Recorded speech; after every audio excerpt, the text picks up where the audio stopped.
You're listening to the podcast of Iris Josephina.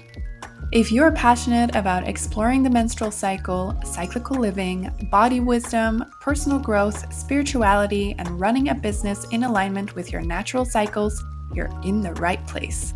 I'm Iris. I'm an entrepreneur, functional hormone specialist, trainer, and coach, and I'm on a mission to share insights, fun facts, and inspiration I discover along the way as I run my business and walk my own path on earth. Here, you'll hear my personal stories, guest interviews, and vulnerable shares from clients and students. Most people know me from Instagram, where you can find me under @CycleSeeds, or they have been a coaching client or student in one of my courses. I'm so grateful you're here. Let's dive into today's episode. Hey Janne, welcome to the show. I'm so happy to have you. Thank you so much for having me. Yeah, so we're gonna have a very deep conversation today, and I'm very happy to have you here. And I always start with listening to people's story. So can you share a little bit more about yourself and about your work? And then we're gonna dive into our conversation. Yeah, I'd love to. I also love that you said a deep conversation, because yesterday evening I was at yoga and the yoga teacher, as I was leaving, was like, "You have a bikini line?" I was like, "No." I was like, "I'm a poet." And she was like, "Oh, you're deep." I was like, "I am deep." I was like, "You're right." She's like, "Poetry's deep." I was like, "Yeah." So I like that you led with that, because that made me laugh last night. And yeah, and I'd love to, I'm a storyteller. I do a lot of things. I'm a poet and author, but I love to teach through story, even as a coach. So yeah, I love to share some of my story of how I arrived here. And should I talk about what I do, or you want me to just go right to the origin story? We just go dive right in the way that you want to share. Yeah.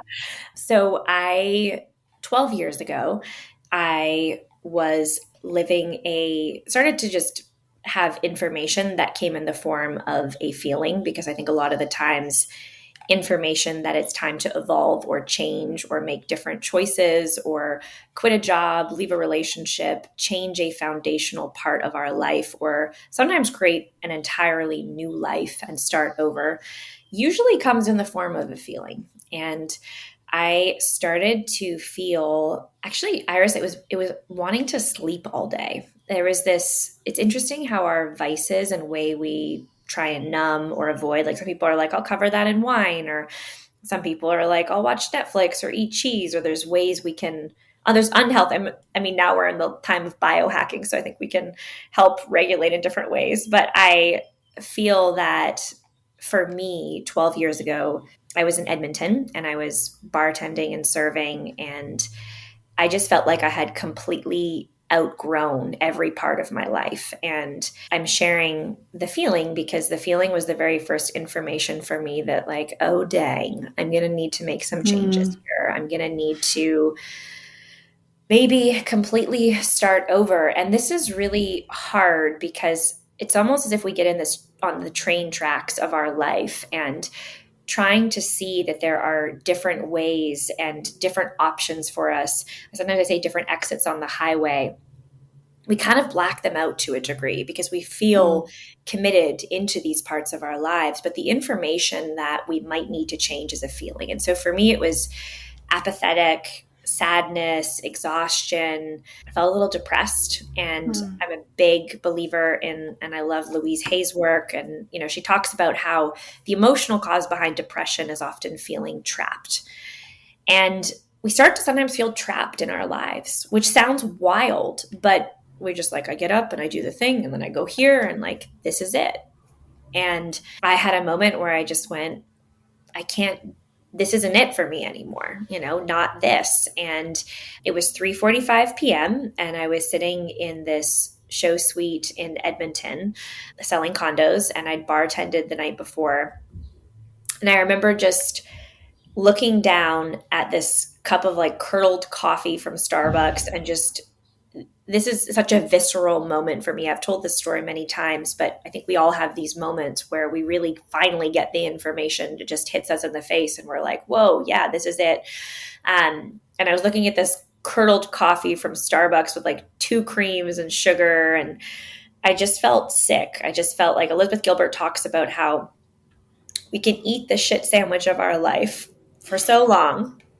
And then there's a moment where we're like, I can't do it anymore. I can no longer eat this shit sandwich of my life. And I just picked up the phone and I called my mom at the time and just said, I gotta just make a change, one choice. And the choice for me that I felt the clearest on, which some people think can be shallow, is I was really done living in Edmonton, Alberta. It's an industrial town in Canada. It's has minus 30 degrees Celsius winters. Oh, I wow. have always loved the warmth. I'm half Greek, and I think that our city is this like it's an environment and a space that is really important in taking care of ourselves. And I wanted trees and I wanted wildness. I wanted the ocean, and I knew I needed to move. And so I also wanted to write. I'd been writing since I was in grade 3, but nobody around me had ever shown me that it was possible to be an author as a career. No one, I was the first entrepreneur in my family. And it's really hard to take seriously your dreams and your gifts, especially when it's poetry, to pay for your life and to risk and to leap into those things when there's no one else around you showing you. And I feel like now on the internet, there's a lot of people showing you, but 12 years ago, I didn't have any of that. I had myself, and I had a dream that I decided that I was going to claim and take seriously. But really, the first choice that I just made was I am feeling this sadness inside and this feeling, and I know that it's time to make some changes. And so I'm just going to take a baby step. It wasn't really a baby step because I moved my whole life, but it felt like a baby step to start with the city. It was like, oh, it's easier. And with that came other changes. But I decided to move to this tiny cabin in British Columbia on the Sunshine Coast. And what I want to share is I'm grounded. Yes, I believe in like a bit of manifestation, a little bit of universe. I am also very grounded, and I have had things that I have wanted in my life. Like even now I live in California in Cardiff by the Sea because I surf, and I've had things that I want that haven't worked out. Like I had a business visa. My first visa was denied. I was like, yo, universe, like, hey, I want this. What are you doing? So I'm not going to say that this always happens, but it happened in this moment. So I called my mom at 3:45 and I said, I'm going to move to BC. I don't really know what I'm going to do for work. I want to start writing. So my romanticized thing was like, I'll be Bon Iver and write in a little cabin. And I'm going to go be the man I want to date, wear plaid and cut firewood. And like, I just romanticized entirely. It was really, there was bears, there was all kinds of things when I actually got out there, but I was like, I'm going to do that.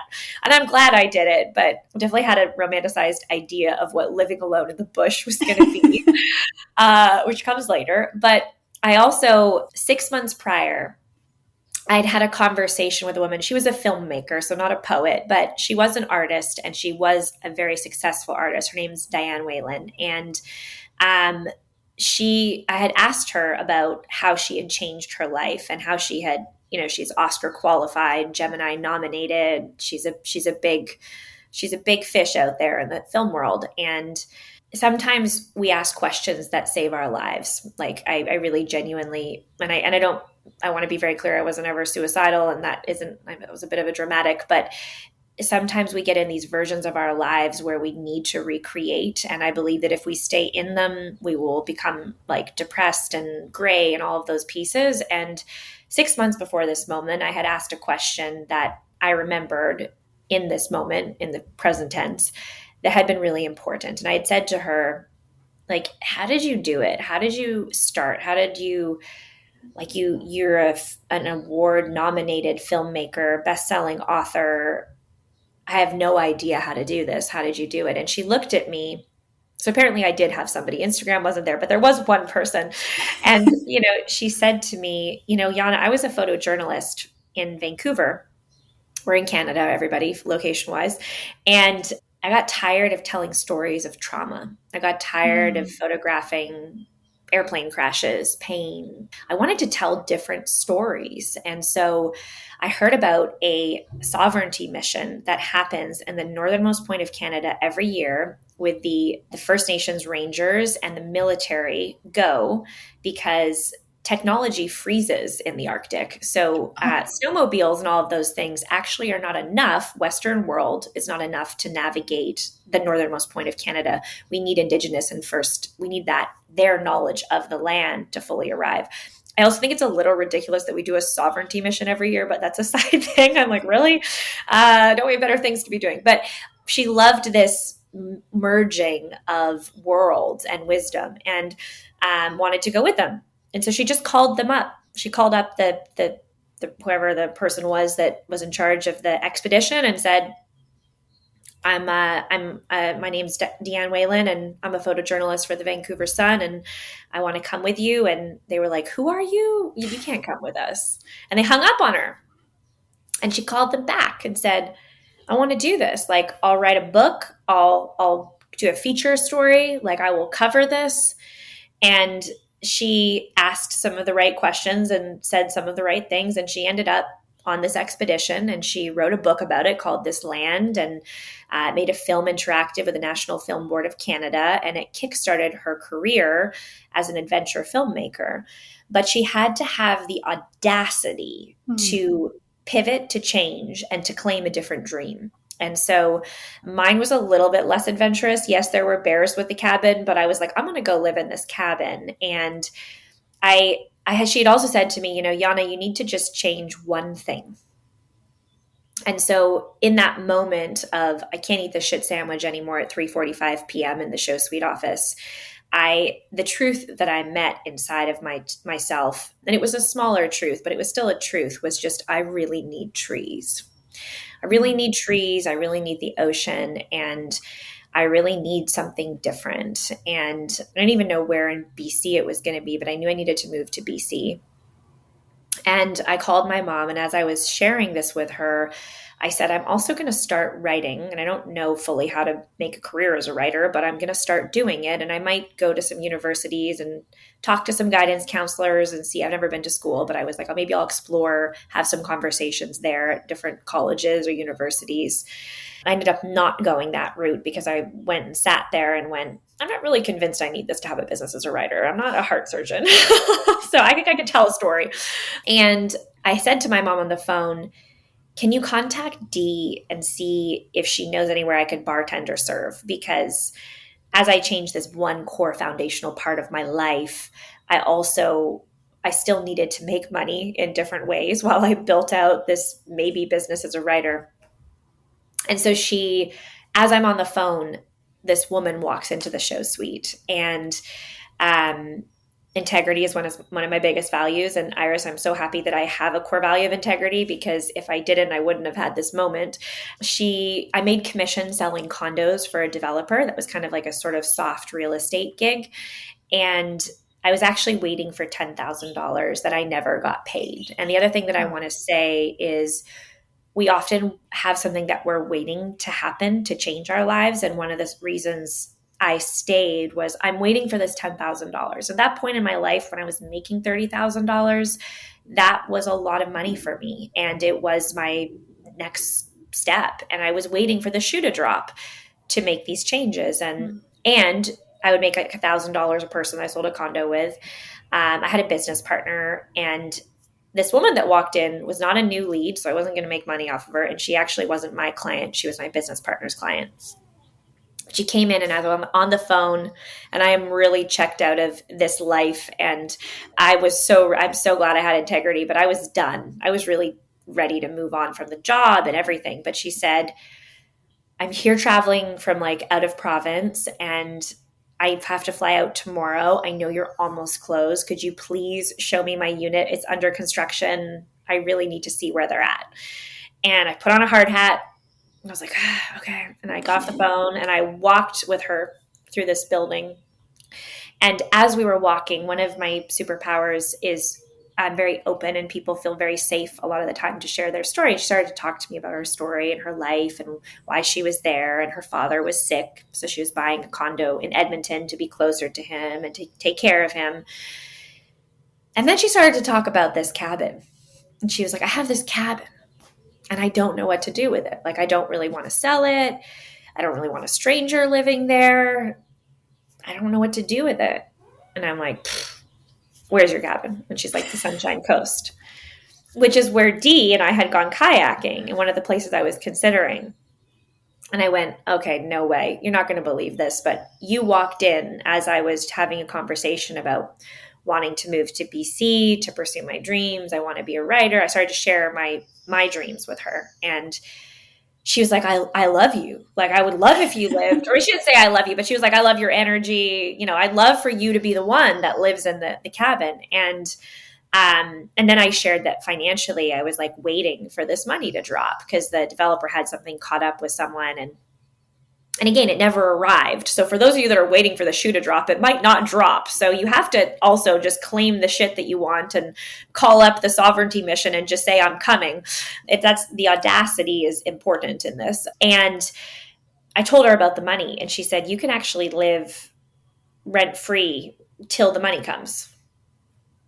So it doesn't always work out like that, but sometimes, and some of you who are listening and maybe Iris, like, you know that there's those beautiful moments where it feels like the universe, once you say what it is that you want to create and build for your life, rolls out a goddamn red carpet for you and says, thanks for finally taking seriously the things that we know that you want. And yeah, we're going to help you out a little bit. And sometimes you don't get helped out and then you have to fight really hard and it's a combination. But in this moment, it was beautiful. I didn't end up living in her cabin. I ended up living in a different cabin. I could have. I didn't like the location of it, to be honest. And I found this cabin by a creek that had like a skylight and the moonlight would come in. And I ended up choosing that, even though I had to pay for it. And I babysat the kids that lived on the land in exchange for part of my rent. Because again, at that point in my life, I was very much in survival with money, which I've completely transformed, which is another amazing, blows my mind.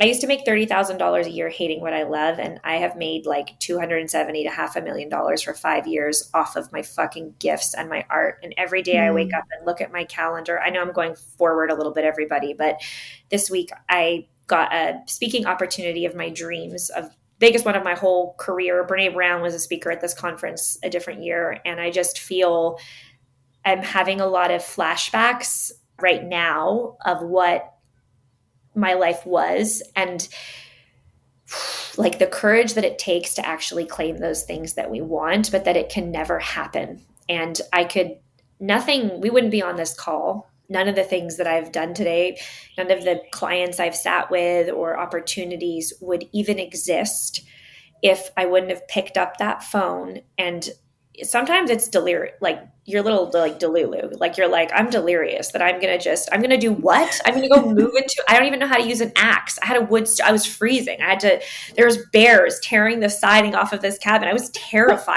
The whole thing would move at night when a bear or coyote would walk on. And there was a dude hiding in the woods one time. It was scary living out in the wild. It was very creative. I wrote 14 to 17 articles a month. And I ended up interning with Dee. Twice a week, I would work with her. I got paid like $10 an hour, but it was like, if you want to be in the energy of somebody who has the audacity to do it, you don't care about the money. You'll run around and get coffees for them just to be in their energy and to hear what they speak. And Dee is a really rare woman. So that was that moment though. I think we have our lives and we all have these little moments in our life that are impactful. And as a storyteller and a speaker and an author, I've told this story 100 times and it still makes me cry and feel emotional just because there was such a visceral opportunity to really claim what I wanted or to keep living my life in pain. And Louise Hay does say that depression is feeling trapped. And the way that we break depression is realizing the power of choice. So realizing how many exits are on the highway and that we're actually not locked into this one life that exists. And then she goes on to say that suicidal is we stop seeing all the exits and we just see things as black and white, live or die. And I think that it's so important to take accountability and realize the power of choice in our lives and listen to those truths. Sometimes they're small and then they get louder and louder and louder and louder because we don't listen to them. And that truth had been speaking to me for a long time. But when I started to genuinely feel depression roll in, it was like, okay, I want to go back to bed when I wake up because I don't feel excited about my day. That's not sleep is a vice. It's interesting. We don't often think about sleep as a vice. Sleep can be a vice because you don't have to be awake in the life that you're living. And so my whole journey, and to fast forward a little bit, I started to write, and then I had things that went viral and had millions of views. And then I published a book that sold 23,000 copies, which most 1% of books sell 5,000 copies. And I wrote poetry, which is not in that 1% stat. I'm probably much less. I have an O1 visa, which is a visa for artists with extraordinary ability that's really hard to get. I live a block from the beach and surf beautiful waves. I have a little 1975 blush pastel pickup truck, and I put my little mini Bernedoodle Zeus in it, and we go to the beach every morning, and I surf, and I get to write poems and work with clients around claiming their dreams and the things that they want, and speak at apparently events that Brene Brown has spoke at. So I'm feeling like a lot of really beautiful things happened in my life, and it took a lot of courage. And I just want to name it wasn't easy. And even part of that story I don't always share, but I think with where the world is at, I like to name is not only did I have to overcome this obstacle of like the money never came that I was waiting for, I also, my car was packed and I'd moved out of my place and I'm on the way to this cabin. And I was in a very new relationship with somebody who was not a good relationship. And I realized I was pregnant. And I did a lot of processing around the fact that I could be a mother and do the things, but it wasn't the moment for me, and it wasn't the partner, and it wasn't the time. And so I had an abortion in this cabin in December, heavy rain, didn't know a single person outside from D on the coast. And my initiation into my new life was incredibly challenging, even though I was clear on my choice and I feel at peace with the fact I had an abortion. It was a whole thing to move through. And I really believe they call it the hero's journey or the heroine's journey. It's like in starting over or going on this call to adventure to our next life. And something really practical I like to say to people is like our cells change every 7 years. So why wouldn't parts of our life, why wouldn't your interest in things like your career or certain pieces happen? The good news is when you're in a relationship with somebody, that's actually part of the fun part, is that they're always becoming a new person that you're getting to know. And if you stay long enough, I'm also a huge fan of divorce, but if you stay long enough and in that commitment and it works for you, I think that I just want to be very clear that pro-divorce, if you have that truth and that clarity for you. But there's also iterations of ourselves and our friendships and our family relationships of getting to know. So there will be change. Change is inevitable. And it doesn't always mean that it's easy or, I'm a self-sustained woman. I never came from, I was actually raised on welfare. I didn't have a bunch of money to support any of my dreams or things. Like there was no rich, I have a client who says like, she wishes she has a rich uncle that she could call. I didn't have a rich uncle either. I told her, I was like, I didn't have a rich uncle either. And she's like, I know. And that's why I work with you is you've built this amazing thing by yourself and not by myself. I had mentors and people, and that's not right, but financially, yeah. And so I met with a mentor last week from 12 years ago, and she said, what I love is that you not only transformed your life through truth, you've also now, that's one of my gifts, is I've had over 1,000 people, blows my mind, have gone through this 1-year program I have called Your Truth is Your Medicine, where people I walk them through with my stories. I teach through stories and then workbooks because there's such power in journaling and sitting with ourselves and self-reflection that doesn't happen in just listening to me say things. There's a need for that, an integrative need. And I have this 1-year program with like all of these pieces. And so she was like, you've not only done it for yourself, but then you've become that space of transformation and for people to claim those things for themselves. I've also helped 120 women start a business, like scratch up from their gifts. And I've done 200 purpose sessions. So I feel like I transformed this life that needed a next iteration into not only a new life, but a business that has thrived and supported me and impacted a lot of people in this world.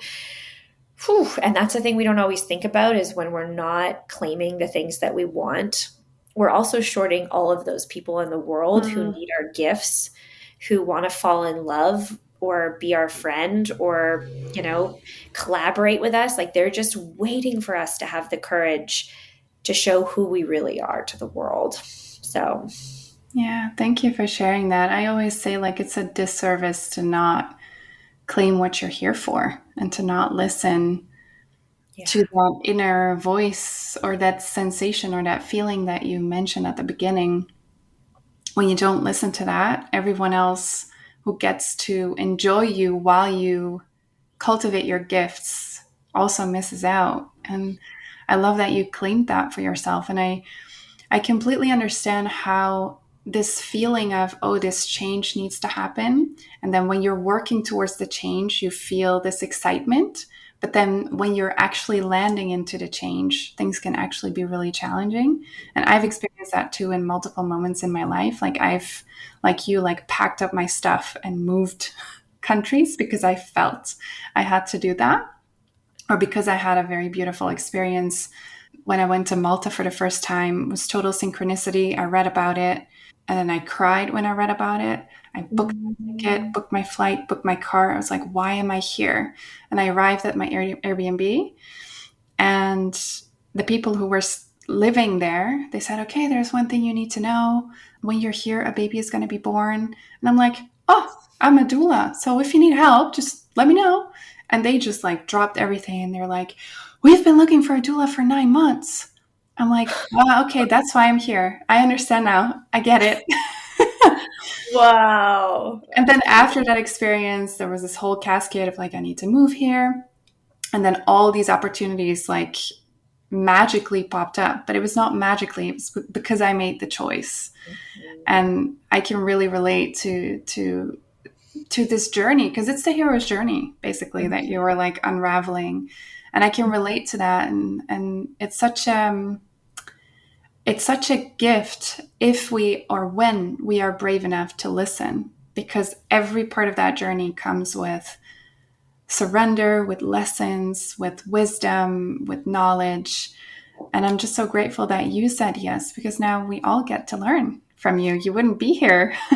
No, there would not be my books out in the world. And what a beautiful, I've never been to Malta. What a beautiful, we need those stories of serendipity to believe in magic.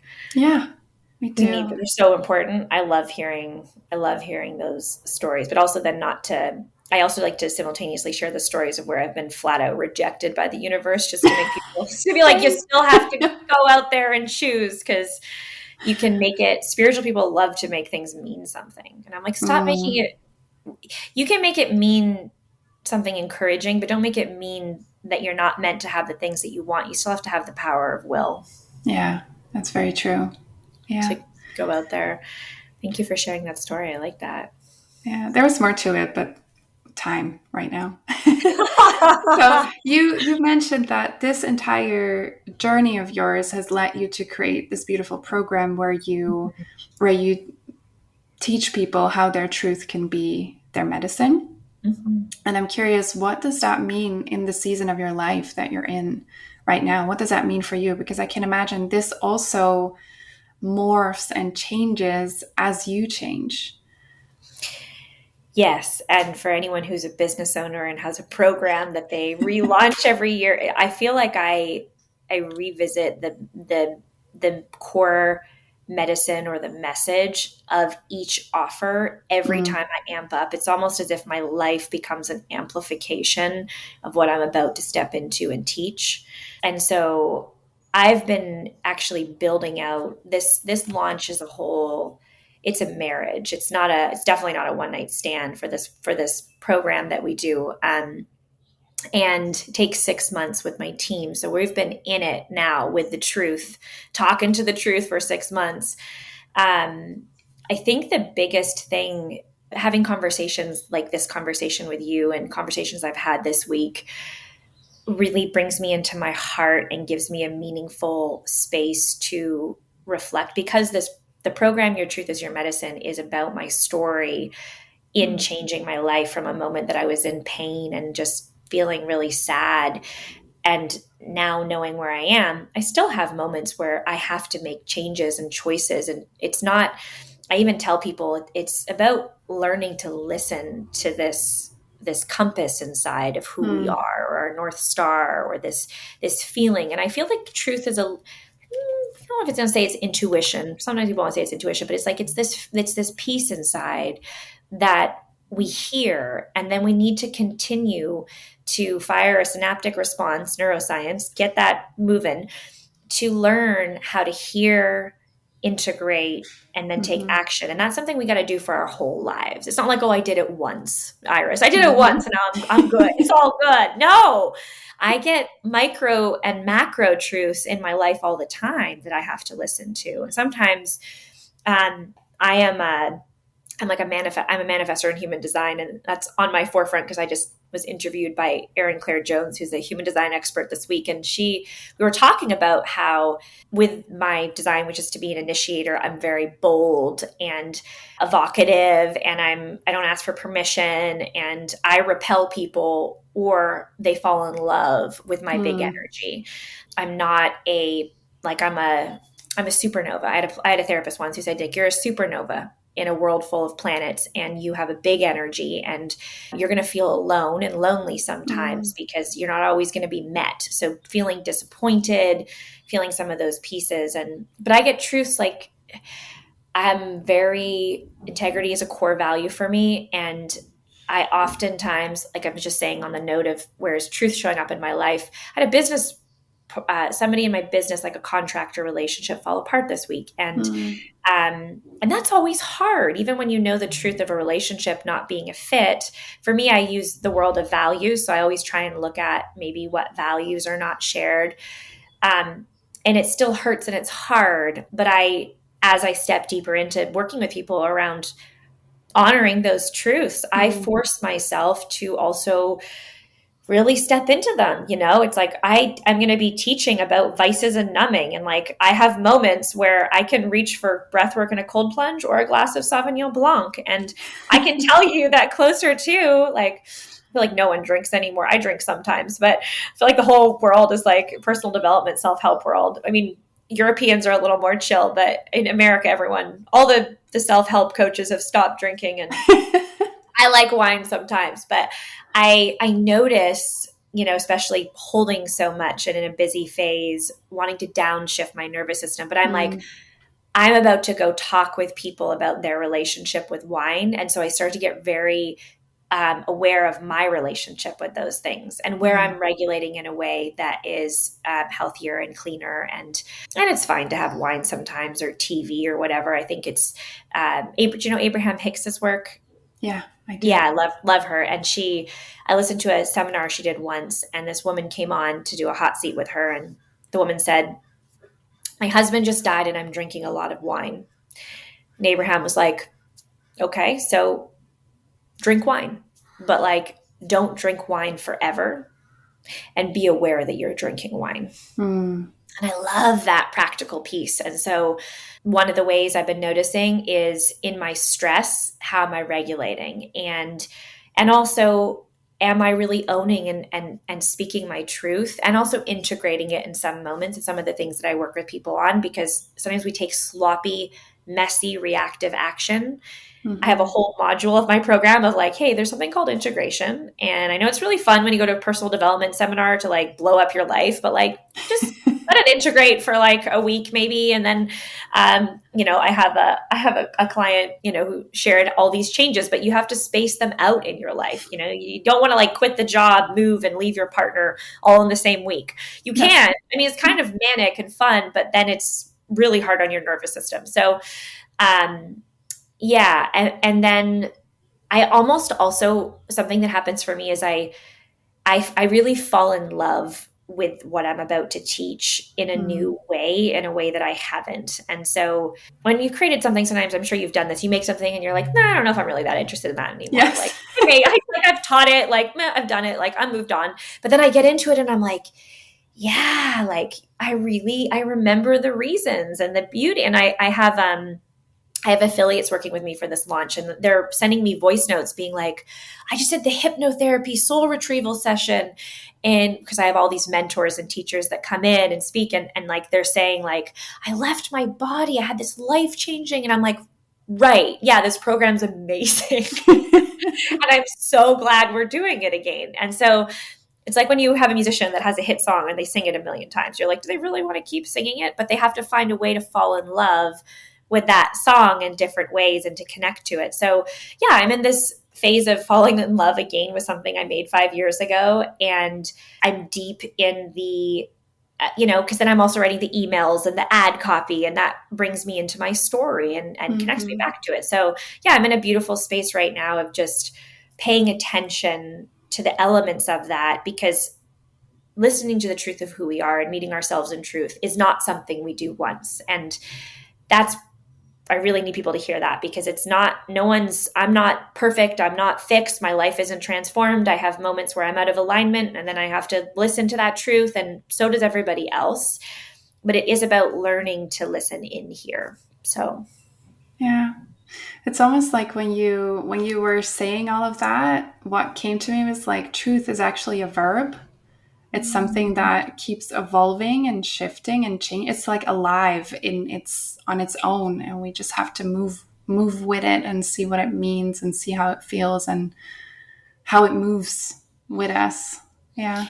it's true. And like, for those of you that feel disconnected from your truth, I wanted to say that there's like micro moments. Like, it could be true that you wake up in the morning and you usually drink black coffee, and what could be true is like you want a latte, or that like Mm, you're excited to eat blueberries for breakfast. Like, I also want to say that truths are not always these large big things. They're mm, also micro little things that we get to feel into. And so if you're listening to this going like, what are my truths? And I don't know how much, a lot of us don't pay rent or live in our bodies. So when I'm talking about feelings in your bodies, you might even go, I don't really have that. That's okay. You have mm, to, there's a journey into the body, and it takes time, but just start to pay attention to the things that you're pulled towards or that mm, you desire. And those also get to be the confidence building little truths, like um, validating and feeling into. It doesn't always have to be a massive truth as well. mm.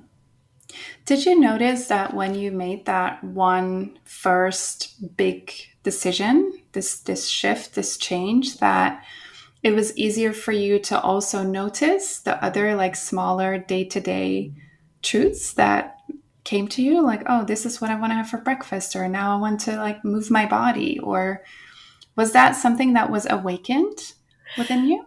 Yeah, and I would say definitely like I I was the micro, the little tiny pieces. I felt like I had the feeling for a long time and didn't listen to it. So for Mm-hmm. me, it was more like I was like, oh no, I know the big ass changes. It's not about blueberries for breakfast over here. It's like we need to start writing. We need to do these things. So I was aware. I often feel that we actually, not always, but like we know to a degree. It's not, maybe not always on the career front. The career front can be a bit hazy, but I knew enough. And the thing about moving your city is then you automatically, your friends are somewhere else, your community is somewhere else, and your jobs, Yeah. unless you work remote, are also somewhere else. And for me, they were physical in-person jobs at the time. So that choice forced new friendships, new community, new location, new jobs.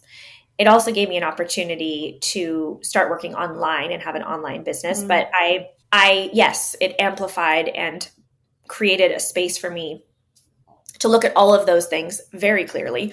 And I think that sometimes if you just quit your job and you stay in the same city, it might be a little bit quieter, right? There's like a little bit of a different piece. But yeah, it definitely, it also, one of the things I don't talk about in the program, but that definitely happened around the same time, is I went off birth control, and I actually met this woman Sunshine Coast is full of like hippies, dodgers, artists. It's like a really weird like combo.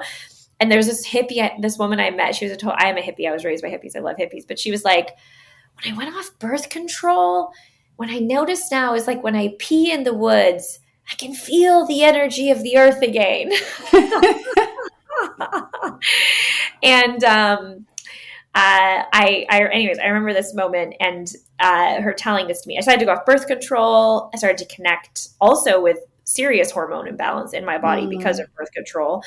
And like, you know, your body tricks you into thinking you're pregnant, and that your choice in men changes, all kinds of things change. By the way, if you're on birth control, go do some research around that, because it literally is hard to tell if you like the person you're with, because all of your go look more into it. Maybe you're the person to talk. I don't know if you talk about your work. Yeah, I do. I speak about that. Yes. But I'm mentioning this because I had a journey also with my body and my hormones, and then I also used to straighten my hair and wear makeup, and I had this unwinding into also like authentically. My program's also about authenticity and just being who you are. It was like, what's my hair? You know, what do I look like? And I would be naked everywhere. I would go pee in the bush, and then I'd feel the earth through I had a moment where a bear came, and I was like banging pots and pans to scare it off. And I was like naked. It was not that I was naked. And it also didn't run away, which was so scary. But it was scary. There was cougars, and like, I'm like kind of cut out for the bush, but not really. I definitely, not to be stereotypical, but definitely will be with a partner if I'm deep in the bush again. We're not alone. I did it, but it was a little scary. I will tell you that I was both a badass and a little afraid. And so on the note of that particular piece and those changes and choices, I would say that, yeah, it forced me to look at the other parts of my life. And I think once you also start to feel how good it feels to start to respect and really honor and make choices that honor the truth that you're feeling inside, yeah, then you start to see everywhere else. You're like, oh, that felt good. And what else needs to change? It's like when you clean out one messy drawer in your house and you're like, oh, that feels good. Where else should I be cleaning up? Because that freed up some space in my life. And yeah, so yes, it did also show me the other places. And it took a bit of time. I still had to serve and bartend for a while. I didn't just automatically make the, at the beginning, I think I was making $4,000 as a writer, which is incredible. But it took a moment where I had to have other jobs and things that were there to support me as well. I think that's also very smart to do. Like, yeah, I have not always been so smart about it. Like, I moved to Malta with like 300 euros to my name. And I was like, okay, now what? Then I decided to like completely start my own business from scratch from where I left it off in the Netherlands. Like, wouldn't recommend. Like, that was a very smart thing to do. And I love that you mentioned the birth control part, because what I often tell people is that birth control numbs like a part of yourself that is true. Like, your hormones inform what you want and what you feel and how you perceive the world around you. And that's kind of like blurry on birth control. So I can definitely see how this shift also informed basically your development, like of your brain and your hormones communicating, like your brain communicating with your ovaries, and what that does to your creativity and your perception of the world, your perception of yourself, and the perception of your truth and who you want to be as a person and what your purpose is, how you want to bring that forth in the world. Like, your hormones play an important part of that. People don't know this, but they play such an important part of that. And with that, I'm also curious, because what I thought about when you were sharing is, well, she also stopped her birth control in a moment when it was not cool to do that. Just like I did. So I wanted to ask you, like, how did you and did you stay connected to your truth in a world that often rewards like performance and walking the line? Like, how was it? Because you mentioned that it would be lonely for you. So it's not easy. Well, also, I Yeah. was like literally in the middle of the woods, in the middle of nowhere. Like I was alone. So let's be Okay. very clear. Like I physically isolated myself like intensely. We are communal creatures. It's okay for a little while, but then you still need to leave the aloneness to have community. And Yeah. I did move. I moved to Santa Teresa in Costa Rica for a little while, and then I moved to California because I felt like alone. I was like, I'm lonely, but it was like, yeah, it's because I live alone. There was a community, but you really had to travel and seek them and find them. And it took some time. But first, I just want to really, really quickly, like, Iris, I just appreciate, thank you for working with women around all of the things that you do and hormones and what you just said about it informing, right? That was such a beautiful, I'm just like so grateful that you do that work and that feels true. And yeah, I think there's actually a talk in the program this year. We're doing a breaking up with birth control talk by a naturopathic doctor, Oh, cool. because I think that yeah, that's a new addition. Was like the importance of breaking up with birth control and in part of accessing your truth. So I feel like you could also be teaching that. You're teaching a different one, but you could be teaching that one. But yeah, I know that, and I'm going to share in a minute with everybody. We'll share, there is a program, but there's also a free thing that I want to invite you to. And Iris is a part of the later thing. Yes. And she will be coming in to share her genius. I just wanted to say, I just felt your genius and when you said that, I was like, oh, I love like moments where I get to feel people's genius zone and their things. So Mm. thanks for the way in which you said that and the way that it was named just felt so clear in a way that we only can express if we've spent a lot of time in something Mm. and have an understanding of it. So yeah, I worked with Gay Hendricks for a year. So I called our genius. Thanks for that little genius moment. I appreciate you And for noticing it. Thank you. yeah, it was poetic. I had not noticed. And so your question was around dealing with the loneliness or the aloneness of embracing truth, like in that particular moment in the cabin. Yeah, and also how do you stay connected to that truth in a world that expects something different from us? Mhm. Well, when I'm not listening to that truth, I feel a little like disassociated and weird. Mm. First off, it's like I don't feel well in myself when I'm not listening to that. So I come back to this because it's what connects me and makes me Hmm. feel grounded. And so yeah, a lot of the world tells you all kinds of things, but I think we need to listen in first here, Yeah. always, and then run the world through us as a sounding board.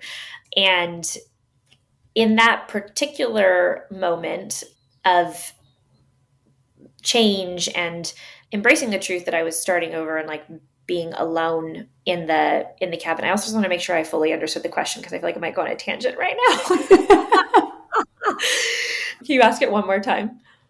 So, my question was how you stay connected to this truth that you have cultivated in a world that often expects like performance or outward projection instead of listening to this inward part. I feel that you have like Right. being Yes. a manifester, you have that cultivated, like you came with that. To it somewhat, but there's a lot of manifestors who don't. Well, what I would say is the other thing that I tell people, like it's interesting being a coach because people work with me as a coach, but I think that what you're saying about like we're taught to externally we outsource our power a lot. That's what I'm Yes. trying to say. We outsource our power and we're like, I need the coach or the guru or I need the thing to tell me. And when I work with people, I'm going to say all kinds of things. And some of it might be really helpful. And there might be some business strategy you love, and there might be some personal pieces that you love, but you need to learn to listen in here and run every fucking thing I say through the sounding board that is you. Mm, Because I yeah. don't pick up all of the advice that my mentors and coaches give me. And that's not the point of having a coach and a mentor. It's not like, yes, I'll do everything that you do. It's no, I like the horizon of this person. If it's a business mentor, I like the business that this person has built and what exists there. If it's something that we're wanting, if it's a secure attachment or like a piece, it's like you have to like what you're learning from that person, but we're never going to resonate 100%. And I think a lot of people, especially in self-help and people who are interested in self-growth, don't outsource your power, and Mm-hmm. and do listen to the truth inside, and don't be afraid to walk away from something. Like, we have to have this. I have coaches and mentors and therapists, and I have therapists. I go see Larry. I don't know what I'd do without Larry Laveman in Solana Beach. Thank you. Like, everybody say thank you to Larry for me for a moment, because he's my rock. And I value, I'm still saying yes, growth therapy, but at the same time, also being able to listen in to this piece is important, and not outsource, source from inside of here. And I I don't feel like I feel like it's scary to outsource. I don't know. Some people, Mm-hmm. I guess my piece is I've never wanted, I don't, it doesn't feel connected or in my body to do that. So, yeah. And then, I mean, as a woman, another thing is, like, I'm constantly hit with, like, look 20, I'm 35 and I've got gray Mm-hmm. hairs. And there's also there's a thing that I think that we deal with as well, with our power as women and aging, and men, with youth and beauty and the beauty industry of, like, I think we just have to always connect back to, I've had a huge journey also, as I just shared, like, letting go of being perfect, letting go of the standards that were sold Mm-hmm. by the $44 billion beauty industry and all of these pieces. And so when you talk about power and outsourcing, I just try and keep it all in here, and not listen, because we get bombarded with, like, that we're broken and that we need all of these things to fix us or be lovable or be beautiful, or, like, whether it's the beauty industry or the self-help industry, everyone's telling you what you need to be fixed and not broken. And I want to just remind everybody, you're not broken, and you don't actually need anything. It's okay to seek support and be able to have mentors in moments of your life, but don't do it from a place of, I'm fucked if I don't do this. Do it from a place Yeah. of, like, I like the horizon, and I'm going to learn something from that person, but I also know that I have a whole power and peace inside of me. And so, yeah. Did I answer that? I feel like we answered it. Yeah. I love the clarity and precision with which you can name it. And it's Mm-hmm. because you embody it and it's because you live it. And I can feel that. And I think people who are listening can also feel that. But I also know that there are people who are listening who are like, I want this. What is she talking about? I understand conceptually it exists, but I haven't cultivated it and I haven't fully embodied it. And I think that is what you are doing exactly with your work. It's you're supporting people or inviting people into this space where they can actually cultivate this for themselves through you as a sounding board and a mirror. So could you maybe tell a little bit more about your very beautiful free offering that is coming very soon? Yeah. Yes, yes, yes. So, yeah, my full, like, I'm a transparent woman. So there is a full year program that I do, and Iris is going to be involved as a teacher of Yes. truth in it, which I'm very excited for. I've got, like, 24 other teachers of truth and people who also live their truth in the world that are involved. But there is a program called Your Truth is Your Medicine. And every year before I launch it, I do this incredible 10-day experience where I test some of the curriculum and the actual course materials and give it away for free in this 10-day experience. And I look for, the term is a beta tester, and beta, it's very scientific. It just means to test. And so essentially we're giving people the opportunity, both me and my team want the feedback of, hey, is this helpful? How is this? And then you get the experience of having this, like, very front row exclusive seat while I film this mini course. And it is a mini course that I film live that then I later charge for. So it's called, the term is called a beta tester. And what you really are is having a front row seat, which is in live time. And then you get the opportunity later on in the program to just share how it landed for you, if it was helpful, if it was not helpful, and give the feedback that is really important. But for me, what I love about it is it's this 10-day totally free experience. It's about 12 hours of teaching. So I do 3 full curriculum workshops that are 2 hours each, where I also start with the very first things in my journey and how I was running away from myself, because I think that that's the prerequisite first steps to making choices and changes. Like, hey, what are my vices? How am I numbing? What are the masks that I'm wearing? Where am I stopping my voice? Why am I afraid of being who I am in my relationships? Where am I out of integrity with the truth of who I am? And how is avoiding that affecting how I feel, my confidence, my trust, all of those pieces? So we dive in. I've got curriculum, I got slides, I got all kinds of things. We do pretty much three little almost mini course days. And then I do hot seat coaching live in a community. There's a Facebook group. And the beautiful thing is, something that I think is important to name is, there is transformation that happens one-on-one when you're in a room, and some things you need one-on-one for. But there is a type of healing and transformation that only happens when both being witnessed and witnessing, because you alone in a room could move through something, but then still have a story and shame that it's just you. You could still have shame around it. If I have a woman who comes in and I'm doing a hot seat with her in Meet Yourself in Truth, and she starts to share about something that you have shame about, and I'm coaching her through it, I'm not looking at you. And so what we know about psychology is that all of our defense patterns come up when we're being looked at as well. And you're disarmed because I'm not even looking at you, but you're getting a witness to this moment that's your moment, because so much of this human experience, surprise, sorry, you're not so unique in your you-ness, even though you think that you are. That's why you should have shame, but you shouldn't. Is like her being like, and everything. It's crazy. I have people who come in, and I had a woman once share about like using masturbation a lot to avoid pain. Usually I feel like that's a male stereotypical thing. And it was this woman, and she shared about it openly, and we did a hot seat on it around, because sex is also one of the ways we can avoid or numb, or masturbation. And so, right, you're in this moment where you're like, oh my gosh, this is maybe what I need to hear. But you don't have to be looked at. You're just on the call. Your video's off, you're in the bathtub eating a snack. That type of healing only happens in community. And so I participate and I went to Peter Levine's retreat in Sedona. I go be a participant in the world, because I think that it is so important to be vulnerable in groups as a part of our integration and healing. So whether you do personal development, you have a coach, a person, I would love to have you apply. There's an actual application. Yes, it has questions. You have to share a little bit. I need you to come live and be there and really commit to also giving me the feedback if I choose you to have a spot here.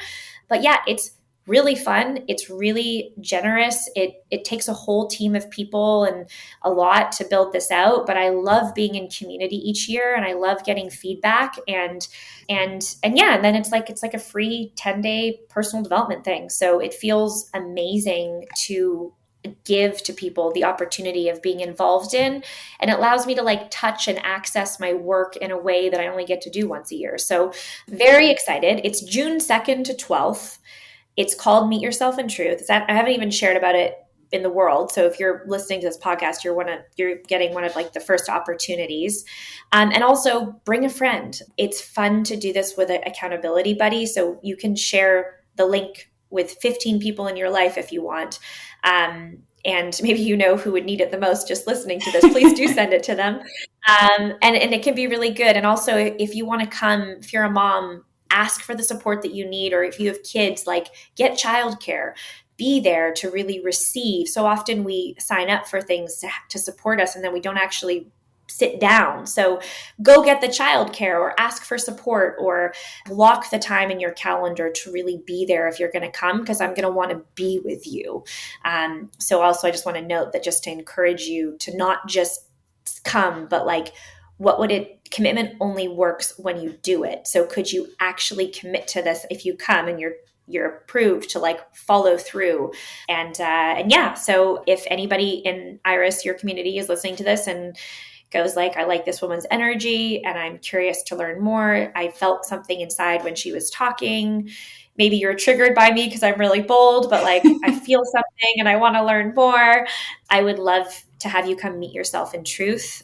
we uptune our cars, our closets, but like, when was the last time you sat with yourself? So, Yeah. come sit with me. I'm also really fun. I'm not just serious. We're not just going to talk slow, and it's not going to be this big spiritual thing. I'm going to make you laugh and probably cry and feel afraid and all of the spectrum of emotions. So, and Iris, I would love for you to come as well too. I think we've talked about that. Yes, I'm going to be there for sure. So I'm going to be there. I'm going to invite some of my friends. So I'm definitely going to be there. And I love that you commit so much time and love and energy to creating this, because I feel, and you know this, you're a business owner. In the business world, there are so many people who just do free things to get numbers and do free things to get people on their email list. And honestly, I'm so sick of that. Like, it's so uninspiring. And it's just so beautiful to see someone commit 10 days of their lives to be with their people, because it doesn't happen like that. I mean, people do like one free webinar or a 3-day challenge, but I love that you actually take so much time and effort and energy to actually be with us, and then also ask us to be committed.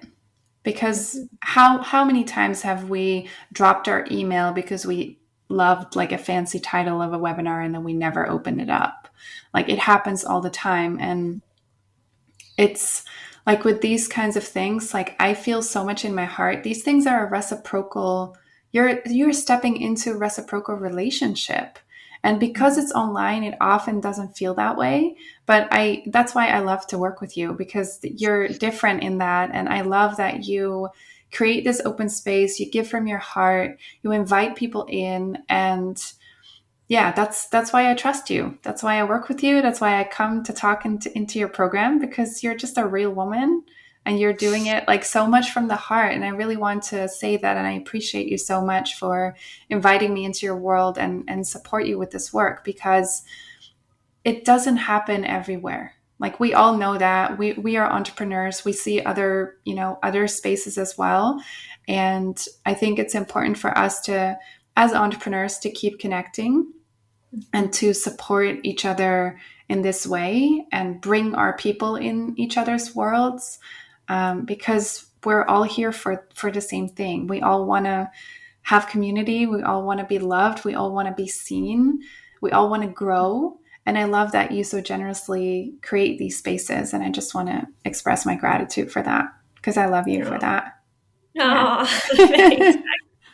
I appreciate it. Well, generosity is one of my core values. I real quick, I know we're so over at time. I know you're like, usually do 45 minutes for an hour. But I had a moment when I was very little. I was raised on welfare and we didn't have a lot. And there was this moment, I think this is where my value of generosity came from, which always, I've kind of like almost cried 4 times on this conversation. Is that we had gone to like a Salvation Army, got some secondhand things, me and my mom, and we had bought this, I think it was a sleeping bag or a blanket. And I remember being really excited about it. And we were walking home in Vancouver. It was winter and there was a homeless person sleeping by this school. And my mom stopped, and without saying anything to me, she took the blanket and she put it by this person sleeping. And I remember having this feeling as a kid of like a little bit of sadness because I wanted the thing. And then her just being like, they need it more than us. And I have the most generous mom, like really to be raised with so little and to have that has really shaped me in a huge way. And it's one of my biggest values. And I try and live it in my business. The other thing is that I think it's a trust economy right now. You also have to spend time with people. And I think that it's important to sit in community and really give people the opportunity to know who we are over. And if you're a business owner listening to this, like, give people time to get to know who you are, because we need to be able to spend time understanding and having community and space that's more than an hour is really important for that. So yes, it's a huge lift. It also financially is like $50,000, like a whole, it's everything. Both, like, I have a team of 10 community moderators that are called Truth Team. they like support in the group so that everybody feels seen and held. And then I have a team of about 7 people that I pay for. It takes a whole thing to do, but it's such a giving to me and to everybody. And I'm exhausted after, but I love it. I'm going to lay on a beach in Maui for a week, like flatline, drinking really good coffee. I've already got it booked. So thank you for those words. It is a giving, it's a generosity. And I think that that's how we should do everything. I think generosity is a really great thing. So also, if you want to come learn about business with generosity and you're listening to this, come hang out, because it's probably one of the coolest things you'll see. We also do like a VIP giveaway. Somebody flies into Encinitas and hangs out with me. I'll give that away too. So there's a big gift thing that we do and all kinds of things. So come hang, come apply. Iris, thank you. I'm so excited to have you be a part of the bigger program that happens later. Also, if you're a part of this beta experience and you do like it, you get a discount code and all the things. And I name in the very beginning of the experience, it's not a webinar. I'm going to be like, hey, there is at some point going to be an invitation to later come if you want to come. But there is like an opportunity to have a discount code that you don't get also if you're because you're there and you're testing the actual curriculum with me, which is really helpful and like important. So, Yeah, I'll be sharing the invitation in the show notes for the free 10-day event so that people can easily join. Should people want to like look at your socials or your website, what are the best places that they can find you? Yeah, of course. So my name is like Jane with 2 N's. Janne is Greek, so it's Janne, Jane with 2 N's, but it's much more exotic. It's much prettier. And then Robinson, and my Instagram's a hoot. So much happens there. You won't know what to think. And then because I write poetry, I'll do all kinds. You're gonna be like, no, you never know what's coming down. I don't really have a brand. It's Janne Robinson. It's just a surprise. And then I have JanneRobinson.com, JANNE Robinson.com, and yeah, those are and I have my book. This is for the women who don't give a fuck. Is my first book. That's a good place to start if you're into poetry. There's Cobwebs on Her Vagina is my second book. Those are both on Amazon. I remember that book coming out and it was the best title. I shared it with so many women. I'm like, we need to read this.